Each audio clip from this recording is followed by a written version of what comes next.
What is going on, everybody? Welcome into the Offseason Outlook. We are making our way around the diamond. We are at third base today. We're going to dive into the third basemen that are out there, the teams that need a third baseman, some potential trades that could go down with third baseman. Third base might be one of the most intriguing trade positions, with the Oakland A's making it sound like everybody is available. So Matt Chapman, J-Ram, the rumors and talk and trade wins, all of that continues. So we'll dive into that. We are live again here. It is Wednesday, 11 on the East, 8 on the West. So I thank everybody that is here with me live right from the start. Chelston, William, Hayden, already chiming in the live chat. Good morning, guys. Welcome in. I'm excited to talk third base. There are some intriguing pieces. There's some versatile pieces, actually. That we're going to get into the predictions, as always. David Knight, welcome in. Good to see you as well.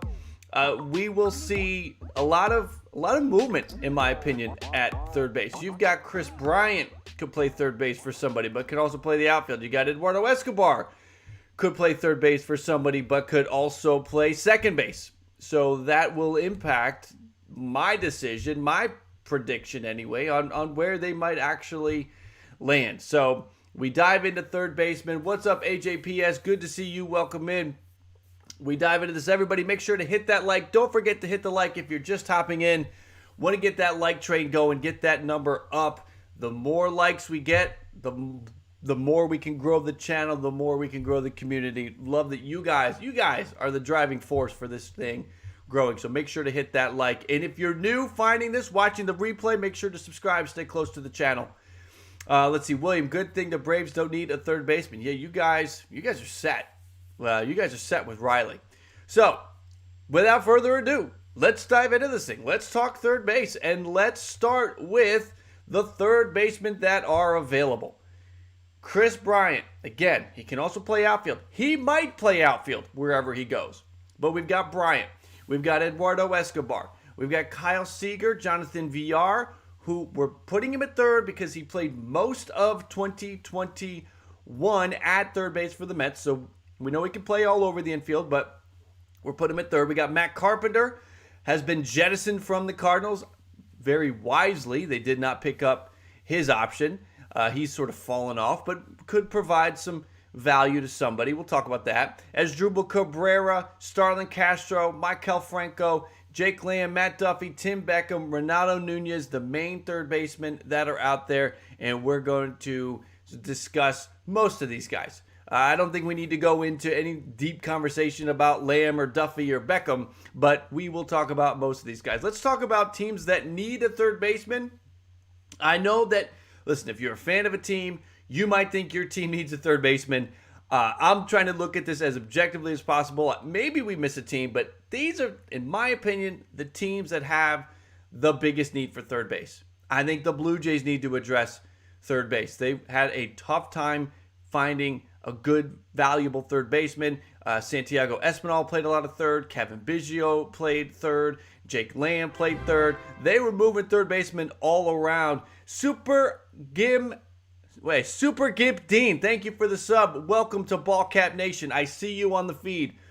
So we have about 6 teams. The Blue Jays, they would be wise to upgrade. The Rangers need a third baseman. The Mariners, they've got a lot of versatility in that infield that we will talk about, but you can see them using a third baseman. If they make the splash at shortstop, they might move some pieces around, but we'll talk about the Mariners and their third base need. The Washington Nats, I don't think it's ever going to work out at this point with Carter Kieboom. So I think they need a third baseman, but how big of a third baseman will they go get? The Brewers could use a third baseman. They had Escobar over there, and the Diamondbacks could use a third baseman, in my opinion. So we have these 6 teams as the primary teams that need a third baseman. Certainly Oakland will need a third baseman if they trade away Matt Chapman, and the Cleveland Guardians, Indians, whatever you want to call them, if they trade Jose Ramirez, they could be looking for a third baseman. But these at this point are the primary ones. Luke, good to see you in. We are just getting started. Chris's breaks. Yo, what's up, Chris? Welcome in.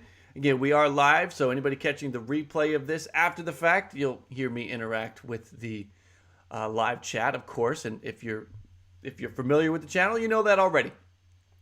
All right, so let's dive into this. The Mets, William, I don't know if the Mets need a third baseman. I kind of like J.D. Davis. I kind of do. Maybe I'm the only one on the planet Earth, but I kind of like him. And the way their outfield is set up, maybe they move him to the left, and you could say they could use a third baseman, but I don't put them here because I feel like J.D. Davis is a competent third baseman. That's the only reason why I don't have the Mets over here. I think you'll start the year, hopefully the Mets, with a healthy roster, and J.D. Davis will be your third baseman. So those are the third baseman. Those are the teams that need a third baseman. We look at who's out there. We take a look at the third baseman. Let's do this. Let's take a look at some of the players, and we're gonna have to pull them in because I'm just noticing. Apologies, guys, that I need to go and get them. So we are gonna highlight. We're gonna highlight Chris Bryant. We're gonna highlight Escobar. We're going to highlight Seager. Let's start with Chris Bryant. Again, this is going to be a little chunky because I'm just dragging them in. Chris Bryant came up, looked like was going to be a beast, right? Who didn't mark him down to be a 40-homer guy, MVP candidate, a 900 OPS guy? We saw that 2016. He comes out, he wins the Rookie of the Year, he wins the MVP, he's runner-up MVP voting, or a top 10 MVP vote getter in 2017, and then 2018 happens. He gets hurt, he misses time, only hits 13 home runs in 100 games. Bounced back nicely in 2019, but everybody seemed to forget that because then in 2020 he was awful. 11 RBI in the entirety of 2020. Now he missed some games, but there was the whole funky stat about Chris Bryant had as many RBIs in the last weekend of the season as he did the whole season.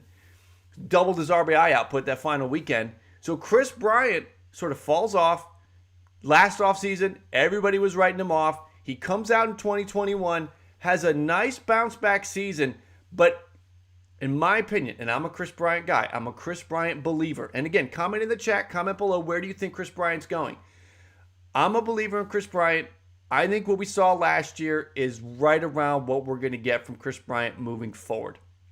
I think he is a 25 to 30 homer guy. I don't think he's a 40 homer guy. 25 to 30 homers, which is good. He's a versatile player. He can play pretty much anywhere. That's huge for a lot of teams. And I think his OPS will live in the high 800s. 850, 860, 870. That's a great baseball player. That's not the superstar. That's not the machine 2.0 that I think a lot of people were hoping for back in the 2015, 16, and 17. But we have a really good baseball player here, and whoever gets him is going to really reap the reward. So we talk about Chris Bryant. Again, like I said, it's going to be a little junky because I'm pulling stuff in as we go.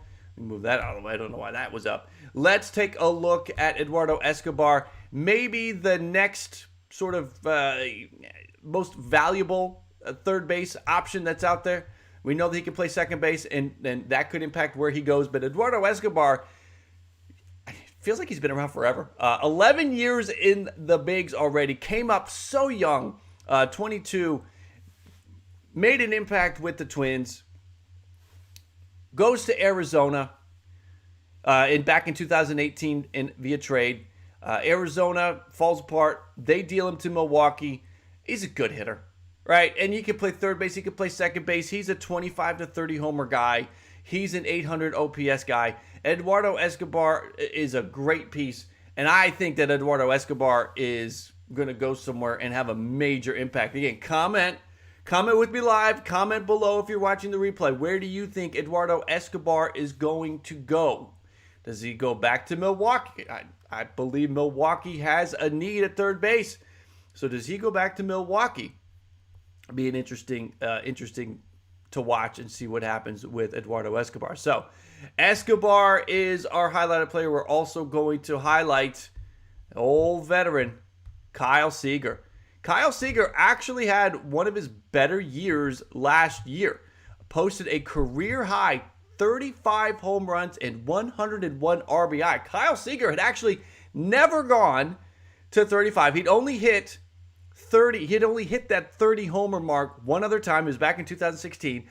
He gets to 35 in the 2021 season. He drives in 101 runs. Now, that batting average, you could say maybe that power boost came at the expense of his batting average.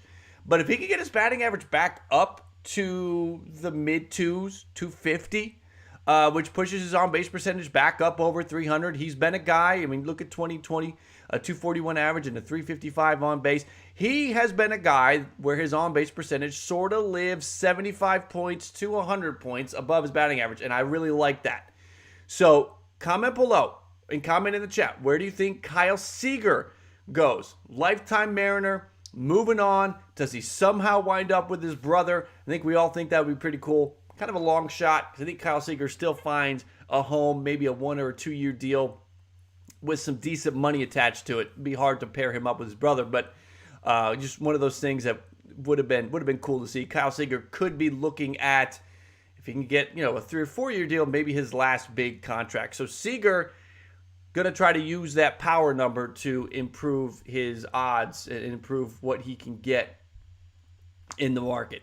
So we look at Mr. Seager. Now, the fourth third baseman that we are going to highlight here is last year's versatile Met, one of the few guys that actually made it through the season healthy, Jonathan Villar. When Villar signed with the Mets, I swear, Villar, I kind of laughed about it. I didn't understand it. I thought it was just spending money that they had earmarked for Trevor Bauer, but they didn't get Bauer, so they were just spending money because they had it. But Villar ended up being a major addition for the New York Mets, a big addition. MLB Baseball, welcome in. Good to see you. Again, everybody that's here with me live, Emmanuel, Santi, Chelston, Chris's Breaks, Hockey Kid, Lionart, I am glad that you guys are here and you're active in the chat right now. Villar, 18 homers last year. The speed doesn't seem to be there anymore. I don't know if that was a Mets philosophy to just not run or if he just doesn't have the speed anymore. In 2019, he stole 40 out of 49 bases. Earlier with the Brewers, that 2016, 62 steals. 2018, stole 35 out of 40 bases. You wonder if the speed is still there or if that was just a Mets philosophy to not have him run. But he only stole 14 bases with the Mets, 14 out of 21. The power was good, 18 home runs. The versatility was good. They really needed it. They used him a lot more than I think they had expected. But he came up big for the Mets and I think earns himself a nice role somewhere. As Santi, you've got him going to the D-backs. I agree with you, Michael. Villar's run with the Blue Jays back in 2020 after the trade hurts the chances of him coming over. Mark Richardson has just subscribed. Thank you for the sub, Mark. Welcome to Ballcap Nation. So we got Villar here. If he had been better with the Blue Jays, I think the organization could look at him as one of those versatile players. It feels like they always go out and get somebody who they can plug in and play. They've done it with Breivik Valera. They did it with Eric Sogard. They did it with Freddie Galvis. They just keep seeming to find a player like that. I think Marwin Gonzalez could be that guy this year. Villar could have been that guy, but I don't know. I think the Blue Jays remember that 2020 run where he just didn't play that well. Wasn't good. Didn't do that well in the field. Listen, he was 7 for 7 on stolen bases with the Blue Jays, but interesting nonetheless. Jonathan Villar will be an interesting situation that we're going to dive into when we take a look at the predictions. So those are the players that we highlight. We highlight Villar, we highlight Seager, Escobar, and Bryant as the big names. Again, available third basemen that are out there. You've also got Carpenter as Drupal Cabrera, who's a very good, very fine third baseman. It's actually, anybody that gets him, I think, is getting a good baseball player. Castro, Franco, Lamb, Duffy, Beckham, and Nunez, other third basemen that are out there. So we sort of close the book on the available third baseman, and we start to take a look at some possibilities. Let's get into the predictions sure to go wrong. Reckless speculation situation here. Chris's breaks, his defense was sloppy. That was another thing. Everything just kind of didn't work with VR. It was almost like he didn't want to be there. And if that was the case, that's why I think VR is going to be a hard time, convincing anybody to put those two back together. So let's talk about where we could go with some of these moves. And I'm going to start. Where do we want to start? Let's start with Seager. All right, let's go. I'll give you one of the top 4 that are available. Let's go Kyle Seager. Doesn't he just feel like a move the Rangers make? I think the Rangers are going to try to spend some money this offseason. They're going to try to upgrade the baseball club.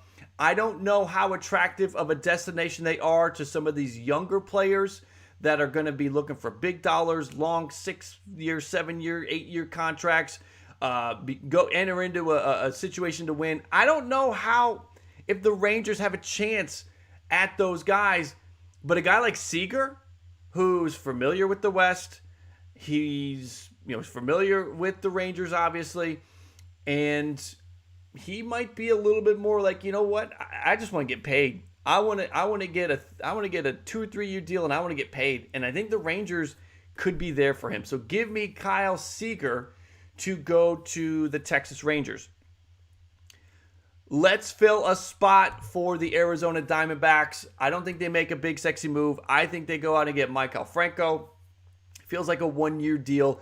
Arizona, I don't think is going to put too much into this season. They might try to get players that they hope can catch sort of lightning in a bottle sort of thing and then trade them. Maikel Franco would cost the Diamondbacks hardly anything.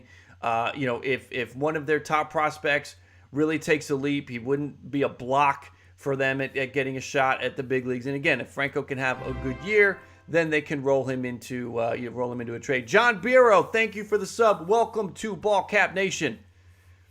Mark, I'm glad that you're here too. I'm glad that you're enjoying the content. Thank you. Thank you so much. So we got Franco at third for the Diamondbacks. We talked about Asdrubal Cabrera is a nice piece. Anybody that gets him is going to get a good baseball player. I'm giving him to Seattle.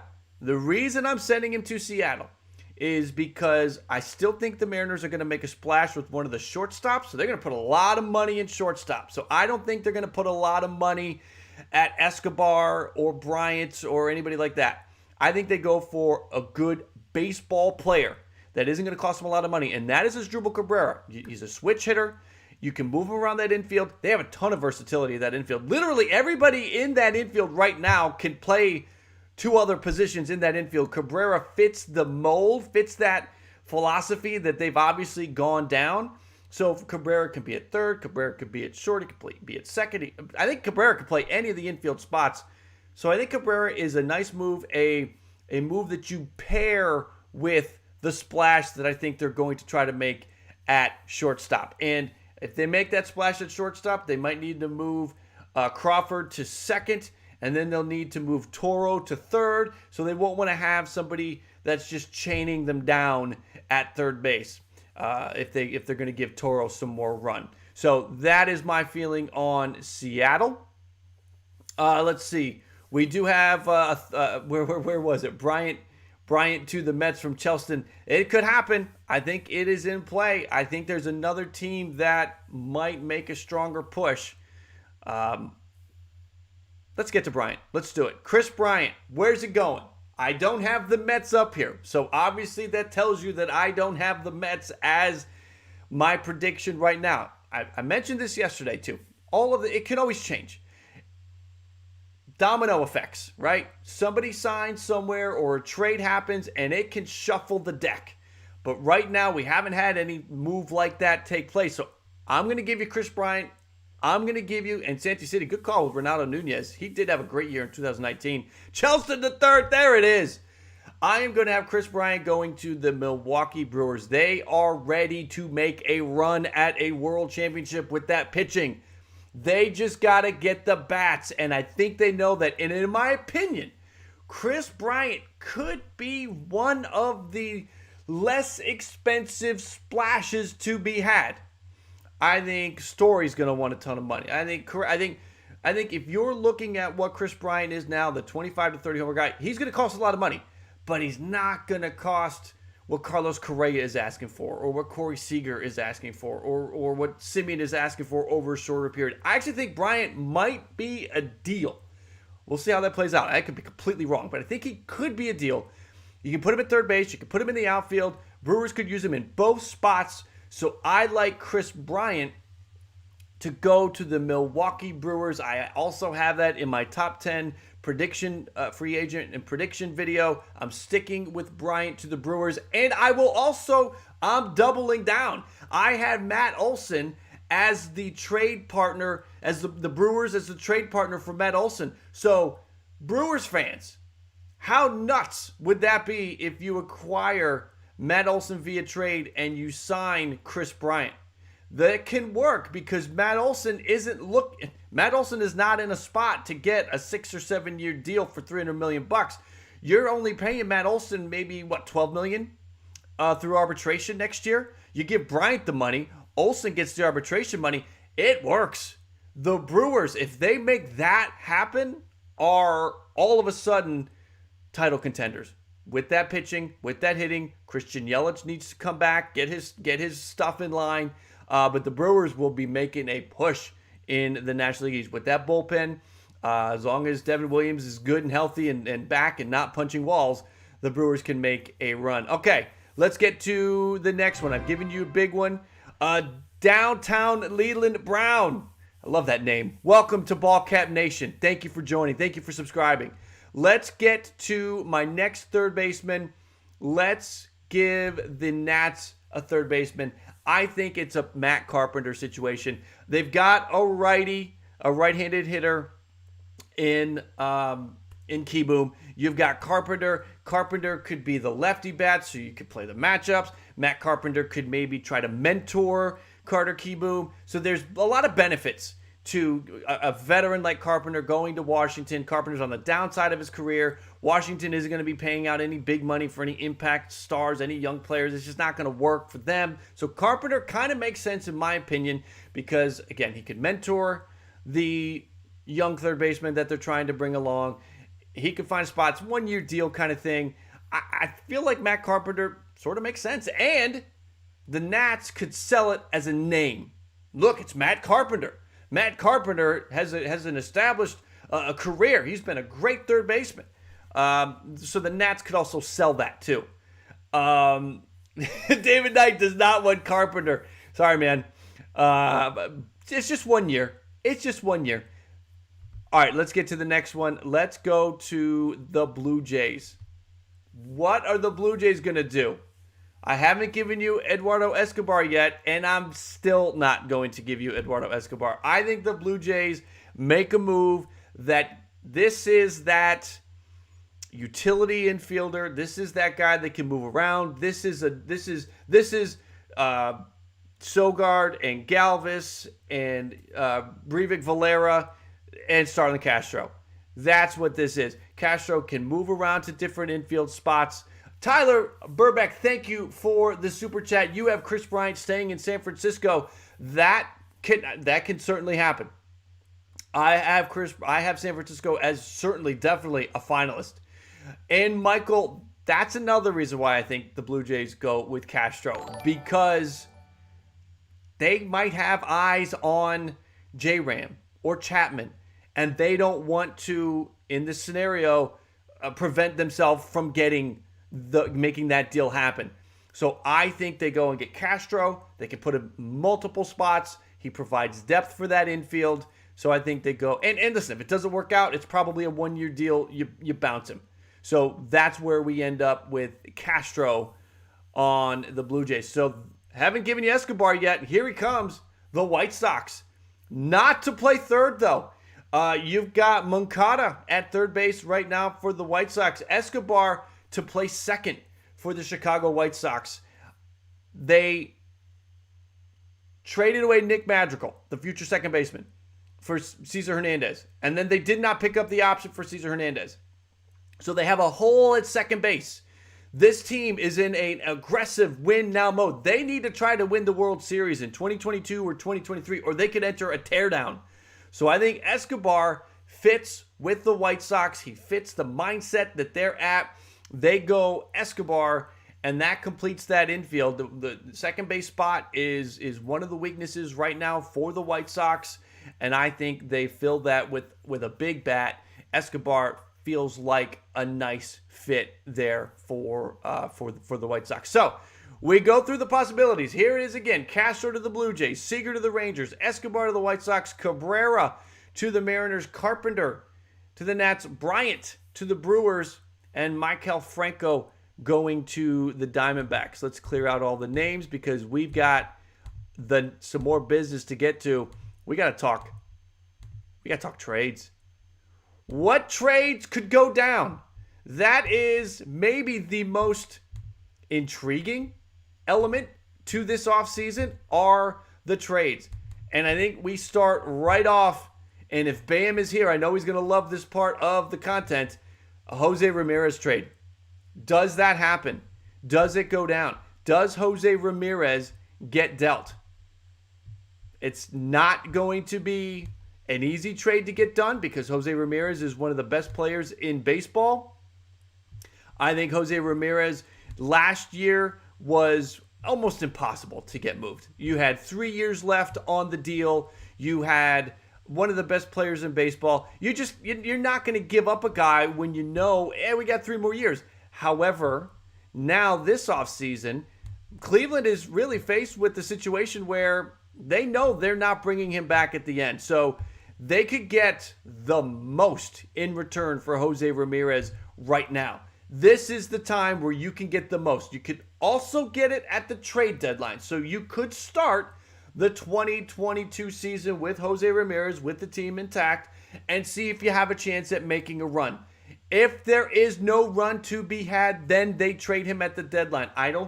You're just not going to get as much for Jose Ramirez. You could get a king's ransom right now. If you wait until after the season, if you wait until the 2023 season or during that when you get to that trade deadline, you just get less. Look at what they got for Francisco Lindor. If they had traded Francisco Lindor the year before or 6 months before at the trade deadline at 2020, you get a whole different return. So I think it's got to be the time is now. Trade Jose Ramirez. Where is Jose Ramirez going to go? Does he go to Toronto?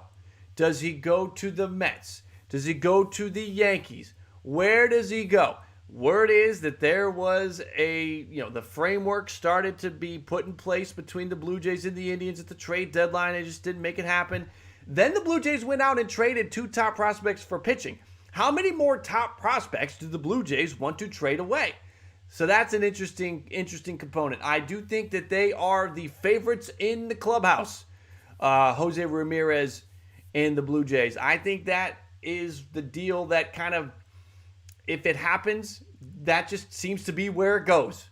But the Mets could swoop in. The Blue Jays, in my opinion, have a little bit better of a farm system to offer up. So we have Jose Ramirez potentially getting traded. Where does he go?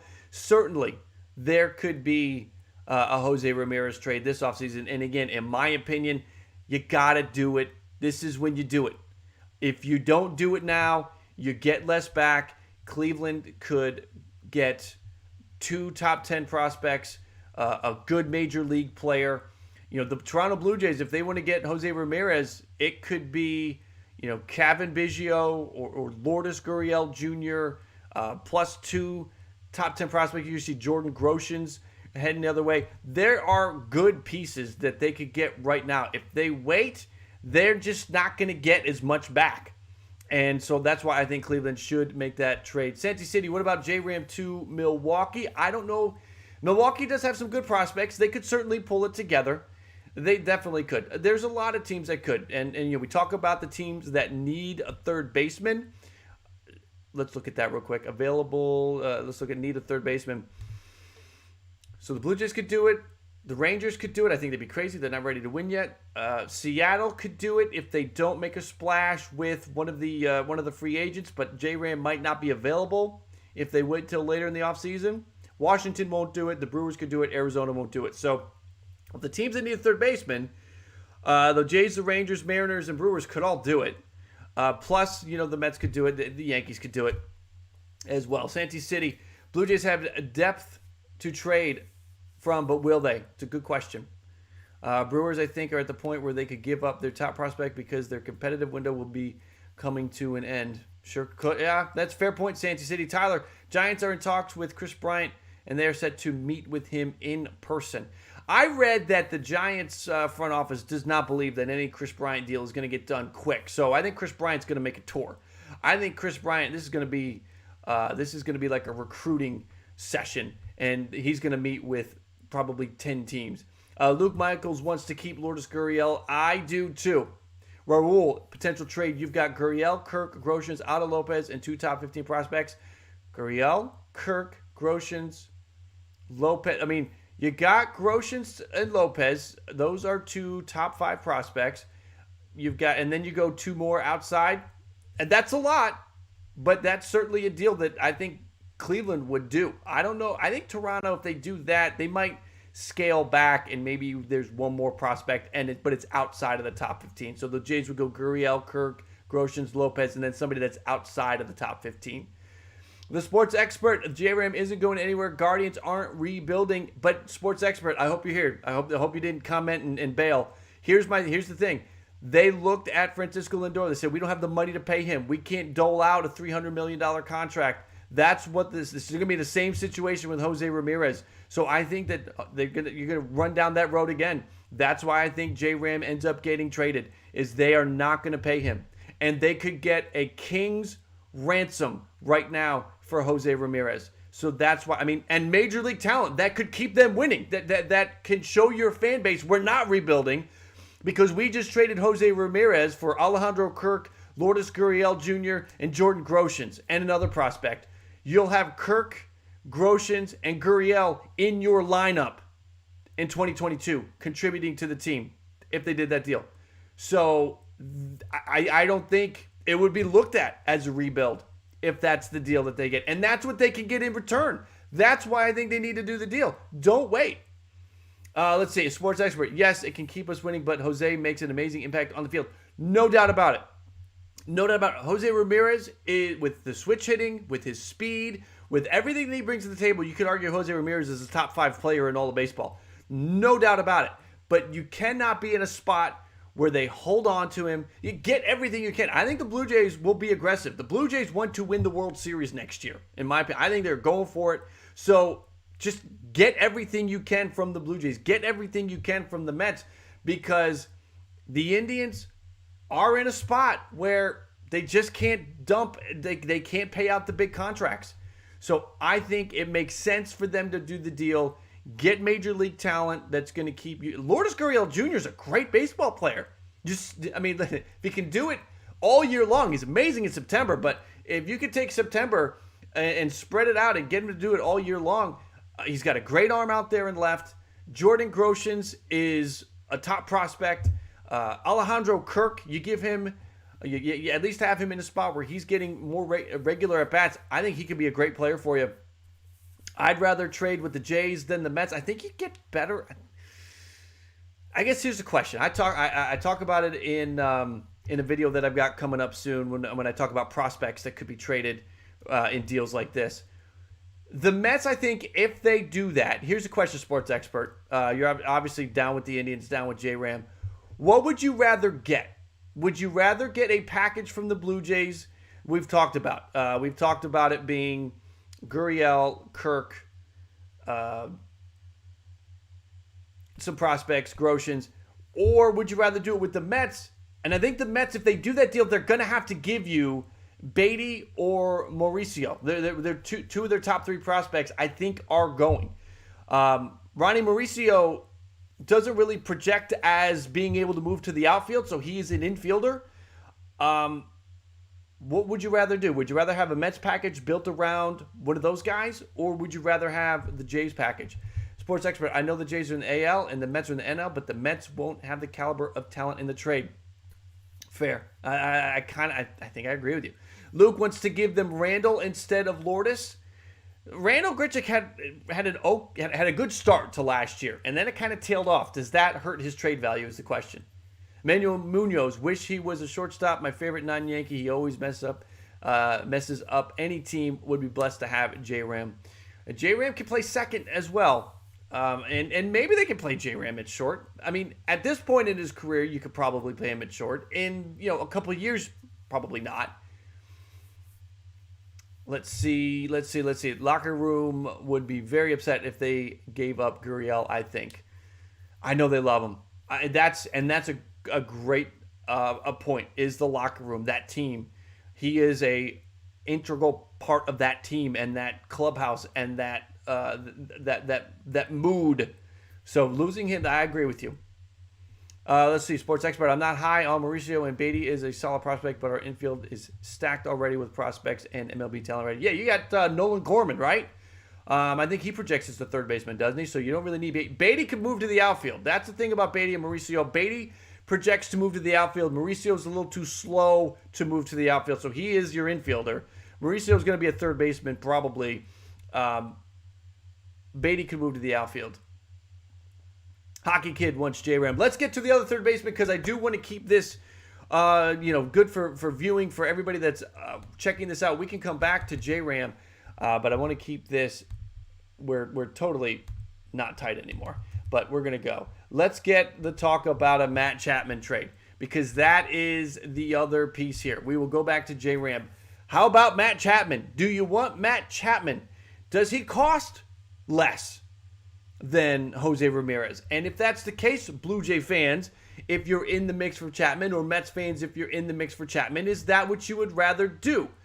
Matt Chapman was receiving MVP votes back in 18 and 19. His batting average has gone into the toilet.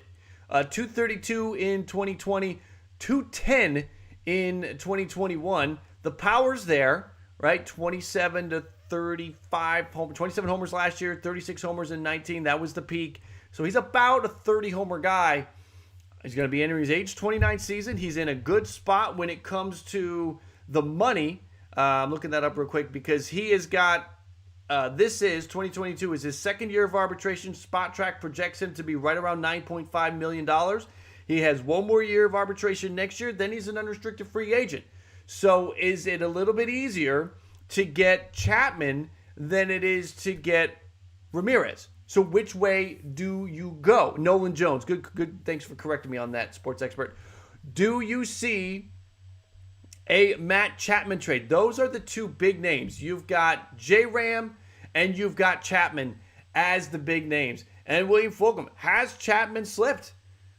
That batting average has gone like this since 2018. It went 278, 249, 232, 210. It's going the wrong way. And therefore, his OPS has also gone 864, 848, 812, 716.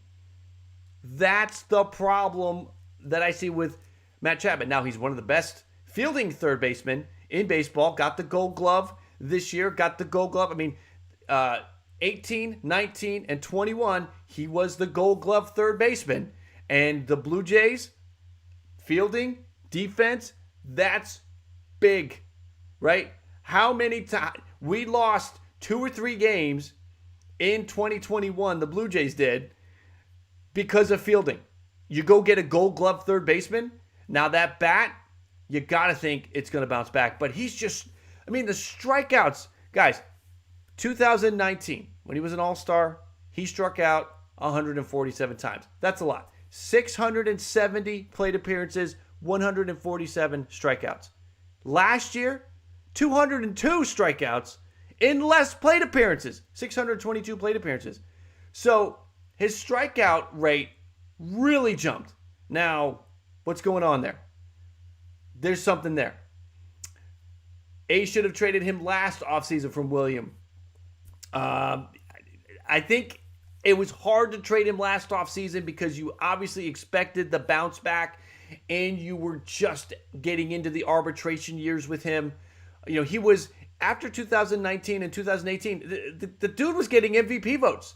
He finished 6th in MVP voting in 19. He finished 7th in MVP voting in 2018. So Matt Chapman, I mean, he's in the MVP conversation. He's not a finalist, but he's getting votes. He's winning Gold Gloves. He's going to All-Star games. Hard to trade that guy, especially when he's coming out when he's in his prime. You're in position. You control him. So I can understand why they didn't trade him last year, but the time might be there. If they are looking to sell off and get prospects and move in a different direction, Matt Chapman could be on the way out. If Olsen is on the way out, Chapman could be on the way out. They should still be able to get a good return for Chapman. But if you're evaluating Jose Ramirez, Matt Chapman, Jose Ramirez is going to take, I keep saying it, a king's ransom to get him out of Cleveland. Matt Chapman, if Oakland has already shown you their hand, they've already put their hand out in front of you, said, we're trying to move on. We don't want to spend a lot of money. We're trying to get some prospects back. You don't have to go ahead with your absolute best foot forward. You can enter into that with the negotiating frame of mind. You can go into it offering, 2 top 10 prospects and sort of a C-level big league talent for Matt Chapman. Whereas if you thought you had to aggressively go and get him, you might go forward with a little bit stronger of an approach. Richard, you have Chapman as a right-handed Gallo, and the 202 strikeouts. This is the reason why his batting average dipped, is he all of a sudden just started striking out. Now, what's funny is he's still living about 100 points above his batting average with his on base. So it's got to be better. 15 doubles last year compared to 36 and 42 in the 2 previous full seasons. So it just wasn't there. Get him out. In my opinion, get Matt Chapman out. And that is what needs to happen to get them back on track. To get him back on track, I think he needs to go somewhere else. So everybody that has been here with me watching the replay, looking at third base, we've covered it all. If you're live with me, we're going to keep going. If you're watching the replay of this is where it is going to end. We have talked about the predictions. We've talked about who's available. We've talked about who needs what. We've talked about the 2 big trade pieces with J-Ram and Chapman. We see where they go. Again, if you're live with me, stay. If you are watching the replay, this is where it's going to cut off. I appreciate you. If you've made it to the end of the video, I appreciate you being here, spending some time with the channel. Make sure to check out some of the other free agent content. And thank you for spending some time with my video.